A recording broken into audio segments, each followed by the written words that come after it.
Comic ozone परत पर आधारित है, जो ओजोन की कमी और उसके परिणामों पर प्रकाश डालती है। इसका उद्देश्य युवाओं को ओजोन परत की सुरक्षा के लिए प्रेरित करना और उन्हें पर्यावरण के हित में जीवन शैली अपनाने के लिए प्रोत्साहित करना है।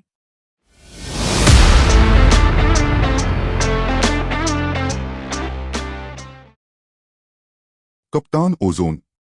मैं ओजोन परत का कप्तान हूं।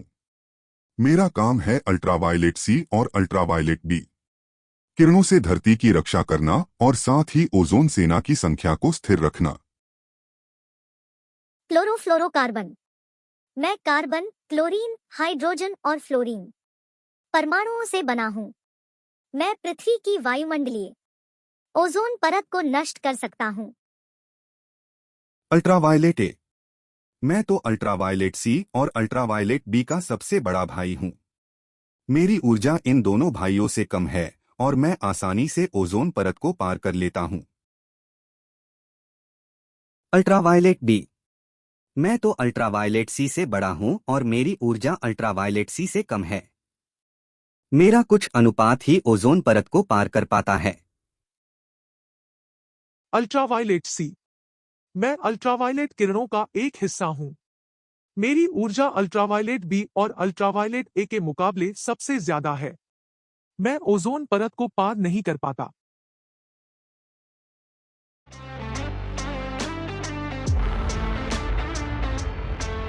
दृश्य 1। सूर्य किरणों का घर।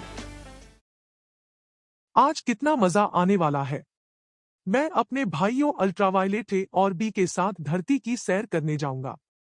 मैं तो सूरज की किरणों का एक हिस्सा हूं और सबसे तेज, शक्तिशाली और सबसे छोटा हूं। लेकिन पता नहीं क्यों धरती के जीव जंतु और लोग मुझसे डरते रहते हैं। दृश्य 2। सुबह होने से पहले अल्ट्रावायलेट सी अपने भाइयों के पास जाता है। क्या बात है? इतनी जल्दी क्यों आए हो? बड़े भैया, आज मैं फिर से कोशिश करना चाहता हूं आपके साथ धरती की सैर करने के लिए। पर तुम्हें पता है कि ओजोन सेना, जो आकाश की दूसरी परत में रहते हैं और धरती को चारों तरफ से सुरक्षित रखते हैं, वह तुम्हें तो आकाश की दूसरी तो क्या पहली सतह तक भी नहीं जाने देंगे। मैं भी तो बड़ी मुश्किल से और छुप छुप के आकाश की परतों को पार कर पाता हूँ और धरती पर प्राणियों और मनुष्य तक पहुँच पाता हूँ। बहुत मजा आता है। चलो चलो, सुबह होने वाली है, देर ना हो जाए।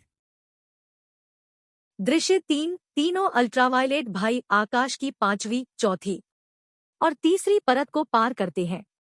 अल्ट्रावायलेट ए बिना किसी रुकावट के आकाश की सारी परतों और ओजोन परत को पार कर लेता है और धरती की सैर करने चला जाता है।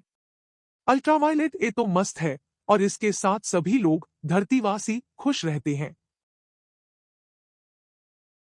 दृश्य 4। जब अल्ट्रावायलेट बी और सी आकाश की दूसरी परत पर पहुंचते हैं, तो ओजोन सेना का कप्तान दोनों को रोक लेता है।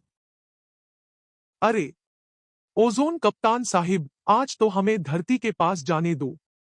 सावधान, खबरदार, बिल्कुल नहीं जाने दूंगा। मेरा कसूर तो बता दो। मुझे धरती के पास क्यों नहीं जाने दिया जाता है? हम भी तो सूरज की किरणों का एक हिस्सा है।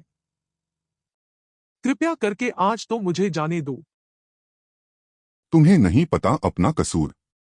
कितनी शर्मनाक बात है। अरे नहीं रे बाबा। तो सुनो, तुम्हारी ऊर्जा इतनी ज्यादा है कि तुम्हारा स्पर्श किसी भी पेड़, पौधे, पशु पक्षी और इंसानों को नुकसान पहुंचा देता है। जैसे? उदाहरण देकर बताओ ना। अच्छा, जब तुम इंसान से टकराओगे तो तुम उसको सबसे पहले कहाँ छुओगे? उसकी त्वचा को। तभी तो तुम्हारे छूने से ही इंसानों को त्वचा के कई रोग होते हैं, जैसे कि सनबर्न, त्वचा पर झुर्रियां, स्किन कैंसर आदि। त्वचा के साथ साथ आंखों को भी तुम छोटी किरणें कई तरीके के नुकसान पहुंचाते हो।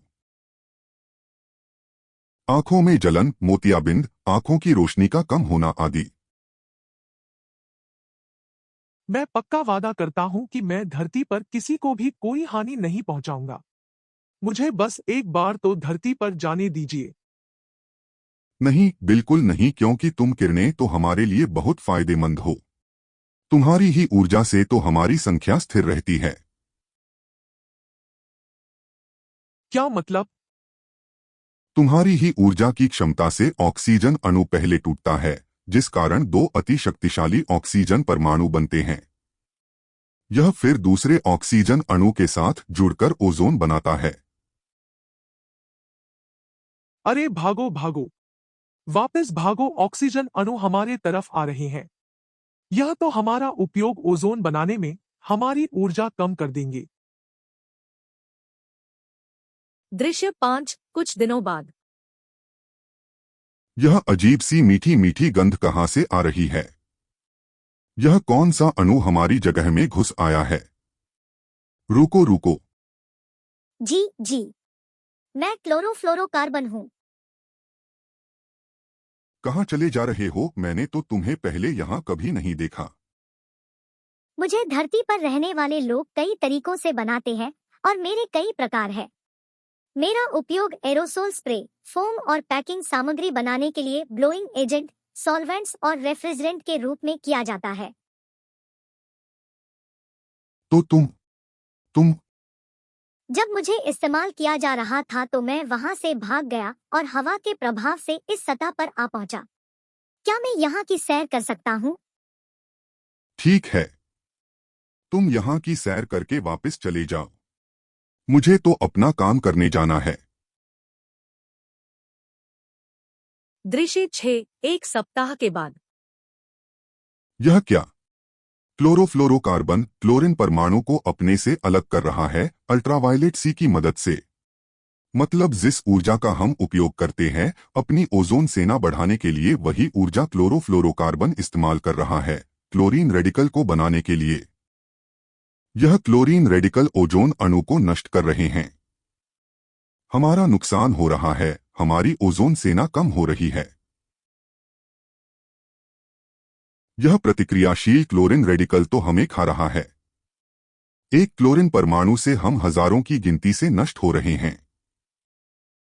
इससे तो हमारी अल्ट्रावायलेट सी से लड़ने की क्षमता कम हो जाएगी और हम धरती के वासियों को अल्ट्रावायलेट सी से कैसे बचाएंगे? लगता है कोई हमारे विरुद्ध षड्यंत्र रचना कर रहा है। और बताओ, कैसे हो ओजोन? तुम तो बहुत ही खतरनाक निकले। तुम्हारा एक अणु हमारे हजारों ओजोन अणुओं को नष्ट कर रहा है। यहां से चले जाओ। हमारी तो बहुत लंबी आयु है। नहीं, हम नहीं जाएंगे। हमें यहाँ पर बहुत मजा आ रहा है तुम्हारी ओजोन सेना को खत्म करने में। आज ही मैंने सुना है कि ओजोन सेना धरती के एक कोने में नाममात्र के बराबर कम हो गई है और वहां पर ओजोन होल बन गया है। चलो वहीं से घुसकर अब मैं धरती की सैर करूंगा। अच्छा हुआ क्लोरोफ्लोरोकार्बन ने बहुत अच्छा काम किया है। उस दिन तो इस कप्तान ओजोन ने मुझको जोर से डांटा और मुझे धरती के पास भी नहीं जाने दिया। देखो, मनुष्य की गलतियों के वजह से आज मेरे अंदर जाने का रास्ता बन गया है। मैं ओजोन होल से निकल रहा। हे मनुष्य, यह तुमने क्या किया? अपने ही फायदे के लिए तुमने अपना ही नुकसान कर दिया। अब मैं तो कुछ नहीं कर सकता और भगवान से प्रार्थना करता हूं कि मनुष्य को सद्बुद्धि देना ताकि वह इस मुसीबत और ओजोन होल का उपाय खुद ही निकाल सके। ओजोन की प्रार्थना के कारण मनुष्य को ओजोन होल के बारे में पता चला। फिर मनुष्य ने वैज्ञानिक तरीकों से ओजोन होल होने के कारणों और इससे होने वाले नुकसानों को समझा। इसको रोकने के लिए मनुष्य ने बहुत सोच विचार किया और फिर मॉन्ट्रियल प्रोटोकॉल का जन्म 16 सितंबर 1989 में हुआ। यह एक अंतर्राष्ट्रीय संधि दस्तावेज है। यह दस्तावेज ओजोन को बचाने के लिए है। इसे ओजोन परत को नुकसान पहुंचाने वाले पदार्थों जैसे halon, carbon tetrachloride, chlorofluorocarbon, hydrochlorofluorocarbon के उत्पादन और इस्तेमाल पर रोक लगाने के लिए बनाया गया है। इस समझौते को 197 देशों ने स्वीकार किया है। अंटार्कटिका ओजोन होल की घटना अब भी जारी है, परंतु इसमें लगातार सुधार भी हो रहा है। ऐसा माना जाता है कि अगर इस समझौते का पूरी तरह से पालन हो तो 2060 तक ओजोन होल ठीक होने की उम्मीद है।